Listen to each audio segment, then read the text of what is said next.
आप सभी को प्रभु यीशु मसीह के सामर्थ्य नाम से अनुग्रह और शांति आपके जीवन पर बहुत ऐसे होती रहे। हालेलुया।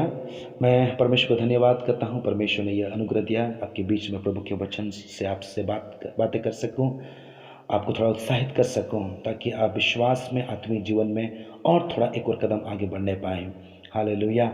यशायाह नबी की किताब उसका 60 अध्याय के 22 पद पर बाइबल में यूँ लिखा हुआ है, छोटे से छोटा 1000 हो जाएगा और सबसे दुर्बल एक सामर्थी जाति बन जाएगा। मैं यहोवा हूँ, ठीक समय पर यह सब कुछ शीघ्रता से पूरा करूँगा। हालेलुया। यहाँ पर हम देखते हैं एक शब्द आ रहा है, वो है सामर्थी जाति। Praise the Lord. मेरे प्रिय मित्रों, परमेश्वर अपने संतानों को, परमेश्वर अपने बच्चों को एक सामर्थी बनाना चाहता है। Praise the Lord. आज बहुत सारे मसीही हैं, जो बहुत सारे विश्वासी हैं, जो प्रार्थना में दुर्बल हैं, वचन में दुर्बल हैं, विश्वास में कमज़ोर हैं, उनका मानसिक रूप से कमज़ोर हैं, वे दुर्बल महसूस कर रहे हैं। लेकिन आज खुशी मनाइए, आनंद मनाइए। आप इस समय जहाँ पर भी इस वचन को सुन रहे हैं, परमेश्वर का सामर्थ्य आपको छूने जा रहा है और आपकी दुर्बलता को परमेश्वर निकाल करके परमेश्वर आपको सामर्थ्य बनाना चाहता है। हालेलुया। आपकी दुर्बलता चाहे मानसिक हो, आपकी दुर्बलता चाहे आत्मिक हो, चाहे आपकी दुर्बलता आर्थिक हो, आपकी दुर्बलता किसी न किसी रूप में क्यों ना हो, लेकिन परमेश्वर का धन्यवाद कीजिए। परमेश्वर की इच्छा है कि प्रभु अपने बच्चों को सामर्थ्य बनाए। Praise the Lord. अब हम थोड़ा सा आगे बढ़ेंगे, तो हम किस प्रकार से हम एक सामर्थी बन सकते हैं, किस प्रकार से हम सामर्थी बन सकते हैं। Praise the Lord. पहली बात है सामर्थी बनने के लिए अपने जीवन में, वो है प्रार्थना करना। हालेलुया। प्रभु यीशु मसीह ने कहा कि प्रार्थना करो, जागते रहो, ताकि तुम परीक्षा में ना पड़ो। Praise the Lord. मेरे प्रिय मित्रों, जब हम प्रार्थना करते हैं, हमारा व्यक्तिगत जीवन परमेश्वर के साथ गहरा हो जाता है। आज कई सारे मसीह लोग हैं जो प्रार्थना में बहुत कमज़ोर हैं, प्रार्थना के जीवन पर नहीं है। सुबह उठते हैं, शाम में सो जाते हैं, काम करते हैं, बस इतना ही, परंतु प्रार्थना का जीवन उसके जीवन पर बहुत कम है। मेरे प्रिय मित्रों, जब हम प्रार्थना करते हैं, हमारा व्यक्तिगत जीवन परमेश्वर के साथ गहरा हो जाता है। हालेलुया। बाइबल के अंदर पर एक व्यक्ति जिसका नाम है दानियल, वो दिन में 3 बार प्रार्थना किया करता था। और बाइबल में लिखा हुआ, वचन में लिखा हुआ है कि लोगों ने उसको पकड़कर सिंह के मान में डाल दिया, परंतु बाइबल यूँ बतलाती है कि सिंहों ने उसका कुछ नहीं कर पाया, उसका कुछ भी हानि नहीं हुआ। हालेलुया। रहते प्रिय मित्रों, आपको बताना चाहता हूँ, जो व्यक्ति परमेश्वर के सामने घुटना को टेकता है, वो हर परिस्थिति पर खड़ा रह सकता है। हालेलुया। इसलिए आइए हम प्रार्थना का जीवन को शुरू करें, अपने जीवन पर प्रार्थना को एक अंग बनाएं, एक हिस्सा बनाएं। आप प्रार्थना करना शुरू करें। जब आप प्रार्थना करेंगे, आप अपने आत्मिक जीवन पर आप बलवंत हो जाएंगे। Hallelujah. Hallelujah.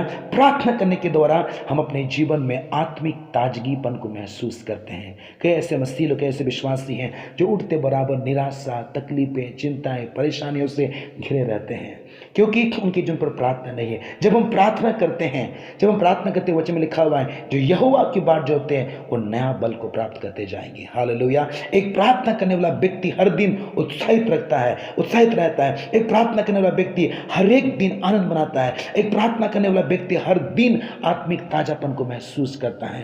Praise the Lord. आइए मेरे प्रिय, प्रार्थना करें और अपने आत्मिक जीवन में बलवंत होते चले जाएं। Praise the Lord.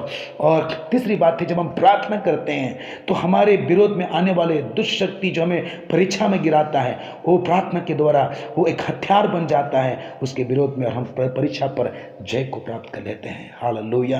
प्रिय मित्रों, जब हम प्रार्थना नहीं करते हैं, परीक्षाएं आती है और हम परीक्षा में गिर जाते हैं, परंतु जब हम प्रार्थना करते हैं, हमारे विरोध आने वाले परीक्षा का जो दुष्ट आत्मा है, जो दुष्ट शक्ति है, उस पर हम जय को प्राप्त करते हैं। हालेलुया। इसलिए ये प्रार्थना करें, क्योंकि प्रार्थना करने के द्वारा हमारे आत्मिक दुर्बलता या जो भी दुर्बलता वो हट जाएगी और हम सामर्थी बन जाएंगे। Praise the Lord.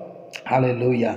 आगे है सामर्थ्य बनने के लिए वो प्रभु का वचन, परमेश्वर के वचन को पढ़ना, परमेश्वर के वचन को मनन करना, परमेश्वर के वचन से अपने हृदय को भर देना और प्रभु के वचन के अनुसार सोचना, प्रभु के वचन के अनुसार बोलना, प्रभु के वचन के अनुसार आप जब करते हैं, आप सामर्थी बन जाते हैं। हालेलुया। इसलिए मत्ती का सुसमाचार उसके 4 पद पर यीशु मसीह ने कहा कि मनुष्य केवल रोटी से नहीं, परंतु हर एक वचन से जो परमेश्वर के मुख से निकलता है जीवित रहेगा।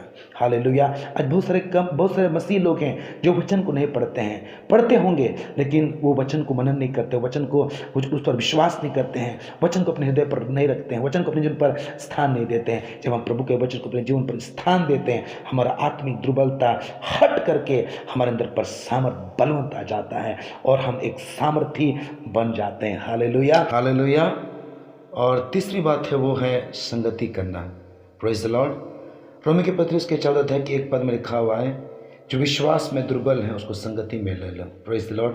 प्रिय, जब हम संगति में जाते हैं, यद्यपि आपका विश्वास कमज़ोर है, आप आदमी जो ना कमज़ोर है, परंतु जब आप संगति में जाते जहाँ पर प्रभु के लोग संगति करते हैं, आप उनकी गवाही को सुनकर, उनकी प्रार्थना को सुनकर, उनको देख करके आप उत्साहित हो जाते हैं और आप जो दुर्बल थे, आप जो कमज़ोर थे, आप बलवान हो जाते हैं और आप सामर्थ्य बन जाते हैं। हालेलुया। तो इस प्रकार से संगति करने के द्वारा हम एक सामर्थ्य जाति बन जाते हैं। Praise the Lord. प्रभु आपको आशीष करे।